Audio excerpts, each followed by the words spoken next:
Hello বন্ধুরা, তো আজকে আমি বাজার করেছি। দেখেন, এটা হচ্ছে মিষ্টি পাট, দুয়াটি পাট নিয়েছে 10 টাকা। আর এটা হচ্ছে ঢ্যাঁড়স, এখানে 300 গ্রাম ঢ্যাঁড়স আছে, 10 টাকা দিয়ে নিয়েছি, একদম কচি কচি।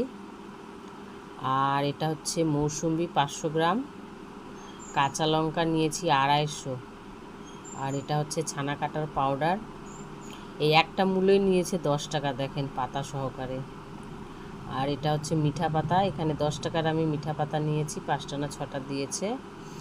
আর ঠাকুরের জন্য বাতাসা নিয়েছি 100 গ্রাম, সব থেকে দামি ফল। এই দুটো লেবুর দামই নিয়েছে 15 টাকা। আর 250 মিষ্টি কুমড়া নিয়েছি। আর এই একটা ঝিঙা নিয়েছে 15 টাকা, ভাবতে পারেন। আর এটা হচ্ছে লোকাল পটল 250, তার সাথে আমি একটা করলাও নিয়েছি, দেখেন একদম গোল মোল মোটু ছোটো। আর যেটা হচ্ছে তরমুজ, সাহেব তরমুজ খেতে চেয়েছিল, তাই তরমুজ নিয়েছি। তরমুজটা নিয়েছি 20 টাকা কেজি, 1.5 কেজি তরমুজ আছে। আর মৌসুম্বির কালকে হেভি দাম, 100 টাকা করে চেয়েছিল, 90 টাকা করে নিয়েছে। তো আমি 500 গ্রাম মৌসুম্বি নিয়েছি। আর লঙ্কাগুলো দেখেন কি তাজা তাজা, মৌসুম্বিটাও কিন্তু খুব ভালো, একদম টাটকা। তো আজকাল আমার এই বাজার।